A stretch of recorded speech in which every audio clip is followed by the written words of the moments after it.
మీ కుటుంబ శాంతి, ఆరోగ్యం, ఆర్థిక అభివృద్ధి కోసం రుద్రాక్ష మహాపూజలో తప్పక పాల్గొనండి. ఇప్పుడే నమోదు చేసుకోండి. భారతీయులైన వ్యక్తులు 60 ఏళ్ల తర్వాత అనేక సమస్యలతో బాధపడే అవకాశం ఉంది. ఆరోగ్య సమస్యలు, ఆర్థిక సమస్యలు, కుటుంబ సమస్యలు, ఉద్యోగ సమస్యలు, రకరకాల సమస్యలతో బాధపడతారు. ఇలా బాధపడుతున్న వాళ్ళకి మామూలుగా యువకులుగా ఉండేటువంటి వాళ్ళతో పోల్చి ఆదాయ వనరులు కల్పించడం కన్నా సీనియర్ సిటిజన్కి కొద్దిగా ఎక్కువగా బెనిఫిట్ ఇస్తే బాగుంటుందనే ఉద్దేశంతో భారత ప్రభుత్వం ఇన్కమ్ ట్యాక్స్ విషయం లోపల కొన్ని రిబేట్లు, కొన్ని రకాలైనటువంటి అవకాశాన్ని కల్పించింది. దాంట్లో భాగంగా 60 ఏళ్లకు ఒక స్లాబు, 80 ఏళ్లకు ఒక స్లాబ్. 60 ఏళ్లు దాటిన వాళ్ళకి కొన్ని రకాలైన కొన్ని అవకాశాలు కల్పిస్తే 80 ఏళ్లు దాటిన వాళ్ళకి ఇంకా ఎక్కువ అవకాశాలు కల్పించింది. అవి ఏమిటో కొంచెం మనం వివరంగా చూద్దాం. ఒకటి 2026-27 నుంచి ఇవి అమల్లోకి వస్తాయి. దీంట్లో సీనియర్ సిటిజన్కి కొత్త పన్ను విధానం కింద సెక్షన్ 87A కింద అధిక రిబేట్ 12 లక్షల ఆదాయం వరకు ఇన్కమ్ ట్యాక్స్ నుంచి రిబేట్ పొందే అవకాశం ఉంది.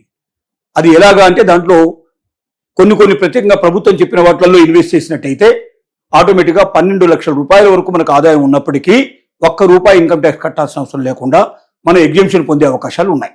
ఇందులో సెక్షన్ 87A కింద 12 లక్షల ఆదాయం వరకు పెన్షనర్స్కి అయితే ₹75,000 ప్రామాణిక తగ్గింపు దీనిలో అవకాశం ఉంటుంది. అంటే పెన్షనర్స్కి ఒక విధానం ఉంది, వ్యాపారస్తులకు, ఉద్యోగస్తులకు మరొక రకం, అంటే ఆదాయం పొందేటువంటి వాళ్ళకు మరొక రకమైన ఉంది.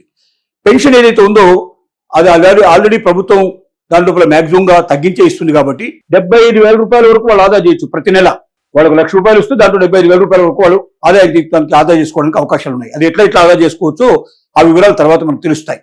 దీని లోపల మాత్రం పెన్షన్లకు ఒక రకంగాను, పెన్షన్ లేని వాళ్ళకు మరొక రకంగాను గవర్నమెంట్ దీన్ని అవకాశాలు కల్పించింది. ఇది ఏప్రిల్ 1, 2026 ప్రారంభమయ్యే మెరుగైన మినహాయింపులు పరిమితులు ఉన్నాయి. దీని లోపల 2026-27 మధ్యలో ఇది వర్తిస్తుంది. అంటే 2026-27 అంటే 2026 ఏప్రిల్ 1వ తారీఖు నుంచి 2027 మార్చి 31వ తారీఖు వరకు దీన్ని ఆర్థిక సంవత్సరం అంటారు. ఈ సంవత్సర కాలంలో వచ్చేటువంటి లాభాలు ఇవి.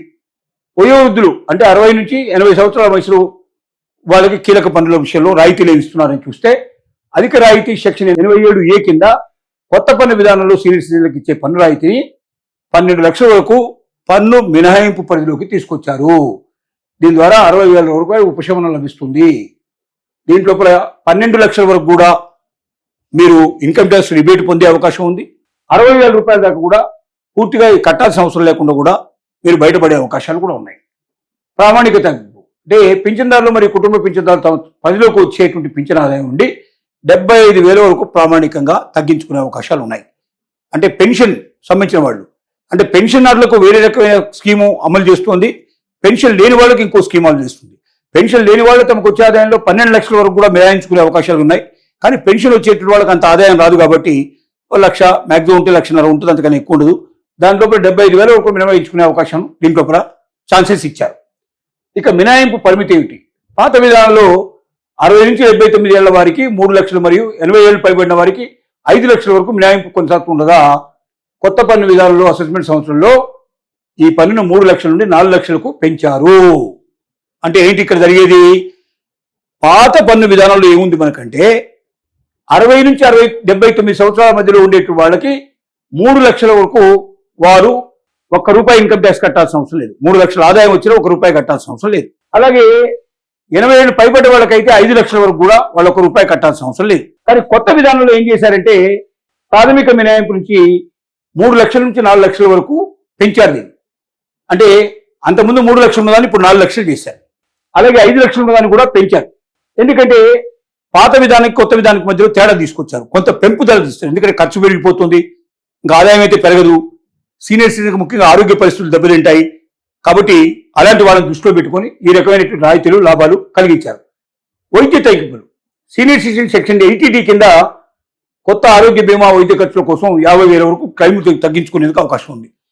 సీనియర్ సిటిజన్స్ ఎవరైనా సరే వైద్యం కోసం వాళ్ళు ఇన్సూరెన్స్ చేసుకున్నట్టయితే, అంటే మెడికల్ ఇన్సూరెన్స్ తీసుకున్నట్టయితే 50,000 వరకు కూడా వాళ్ళకి వచ్చే ఇన్కమ్ ట్యాక్స్ నుంచి 50,000 మినహాయిస్తారు. వాళ్ళు దానికి పన్ను కట్టాల్సిన అవసరం లేదు. ఇలాంటి అవకాశాలు కల్పించారు. ITR దాఖలు నుండి మినహాయింపు అంటే ఇన్కమ్ ట్యాక్స్ రిటర్న్స్ అంటారు. ITR అంటే ఇన్కమ్ ట్యాక్స్ రిటర్న్స్. ప్రతి సంవత్సరం కూడా ప్రతి ఒక్క వ్యక్తి తనకి ఎంత ఆదాయం వస్తుంది, ఎంత ఖర్చు పెట్టాడు, తన దగ్గర ఎంత మిగిలిందనే విషయాన్ని ఐటీఆర్ రూపం లోపల వాళ్ళు ఇన్కమ్ ట్యాక్స్ సబ్మిట్ చేయాలి. కానీ దీంట్లో ఏం చేశారంటే 75 సంవత్సరాలు అంతకం పెంచిన వ్యక్తులు ఎవరు కూడా ఐటీఆర్ దాఖలు చేయాల్సిన అవసరం లేకుండా ఎగ్జంప్షన్ ఇచ్చేశారు. అంటే వాళ్ళు ప్రతి సంవత్సరం కూడా ఇంత ముందులాగా ఇన్కమ్ ట్యాక్స్ డిపార్ట్మెంట్ కి రిటర్న్స్ దాఖలు చేయాల్సిన అవసరం లేకుండా ఎగ్జంప్షన్ వాళ్ళకి ఇచ్చేశారు. అలాగే 75 అంతకంటే ఎక్కువ వయసు ఉండి ఒకే బ్యాంక్ నుండి కేవలం పెన్షన్ మరియు వడ్డీ ఆదాయం మాత్రమే పొందుతున్న నివాసితులు ఆదాయ పన్ను రిటర్నులు దాఖలు చేయడం నుండి మినహాయింపు పొందుతారు. ఎందుకంటే బ్యాంకులు మూలం వద్ద పన్నులు తగ్గిస్తాయి. బ్యాంకులు ఒకే బ్యాంకులో ఉండి వాళ్ళు అక్కడి నుంచే వాళ్ళ యొక్క పెన్షన్ తీసుకుంటూ ఉన్నట్టయితే అలాంటి వాళ్ళు మళ్ళీ ఐటీఆర్ సబ్మిట్ చేయాల్సిన అవసరం లేదు. బ్యాంకే ఏం చేస్తుందంటే వాళ్ళకి చెప్పినటువంటి దానికన్నా ఎక్కువగా వాళ్ళకి ఆదాయం వచ్చినట్టయితే ఆటోమేటిక్గా దానిలో ఇన్కమ్ ట్యాక్స్ కట్ చేసుకొని ఆ డబ్బుని గవర్నమెంట్ సబ్మిట్ చేస్తుంది. కాబట్టి కొత్తగా ఐటీఆర్ సబ్మిట్ చేయాల్సిన అవసరం లేదు. గవర్నమెంట్ ఎగ్జిబిషన్ ఇచ్చింది. పాత పన్ను విధానం ఏమిటి? పెన్షనర్లు పెట్టుబడిదారుల కోసం కొనసాగించబడింది. 60 నుంచి 79 ఏళ్ల వయసు వారికి 3 లక్షల వరకు ప్రాథమిక మినహాయింపుల వరకు అవకాశం ఇచ్చింది. అంటే పాత పన్ను విధానంలో ఏమున్నది దీంట్లో అంటే 60 నుంచి 79 ఏళ్ల వయసు వారు 3 లక్షల వరకు వాళ్ళు ₹1 ఇన్కమ్ ట్యాక్స్ కట్టాల్సిన అవసరం లేదు. 80 నుంచి ఆ పైన వయసు ఉన్న వాళ్ళు 5 లక్షల వరకు ప్రాథమిక దాని నుంచి మినహాయింపు ఇచ్చారు. అంటే 5 లక్షల వరకు వాళ్ళు ₹1 కట్టాల్సిన అవసరం, 5 లక్షల ఆదాయం వచ్చినా ₹1 ఇన్కమ్ ట్యాక్స్ కట్టాల్సిన అవసరం లేదు. వడ్డీ తగ్గింపు 80 అంటారు. బ్యాంకులు పోస్ట్ ఆఫీస్ నుండి వచ్చే వడ్డీ ఆదాయంపై 50 ఏళ్ల వరకు తగ్గింపు లభించేది. ఇది కొత్త విధానంలో వర్తించదు. ఇప్పుడు దీంట్లోనే బాగా పెంచారు కాబట్టి కొత్త విధానంలో ఇక ఇంత ముందులాగా 80 కింద బ్యాంకులు కానీ పోస్ట్ ఆఫీస్ కానీ ఫిక్స్డ్ డిపాజిట్ చేసుకుంటే దాని మీద ఏదైతే వడ్డీ వస్తుందో ఆ వడ్డీ ఇంతకుముందు ₹50,000 వరకు ఎగ్జంప్షన్ ఉండేది. ఇప్పుడు దీంట్లోంచి ఆ ఎగ్జంప్షన్ తీసేశారు. ఇప్పటి నుంచి దీంట్లోనే ఎక్కువ 12 లక్షల వరకు అవకాశం కల్పించారు. కాబట్టి అట్లాంటివి ఏమైనా వస్తే అందులోనే కలిపేస్తారు. 12 లక్షల కన్నా మించినప్పుడు ఆటోమేటిక్గా దాని దగ్గర డబ్బులు వసూలు చేస్తారు. ఈ అవకాశాన్ని కల్పించారు. ఏదేమైనప్పటికీ సీనియర్ సిటిజన్స్ పట్ల ప్రభుత్వం వహించినటువంటి ఏదైతే శ్రద్ధ ఉందో అది హర్షించదగిన విషయం. దీన్ని దృష్టిలో పెట్టుకుని ప్రతి సీనియర్ సిటిజన్ అర్థం చేసుకొని తన భవిష్యత్తు ఎట్లా మలుచుకోవాలో వ్యవహరిస్తే తనకు ఆదాయం పెరుగుతుంది. అలాగే తనకు ఖర్చులు కూడా తగ్గించుకునే అవకాశం ఉందని మనం మనవి చేస్తున్నాం.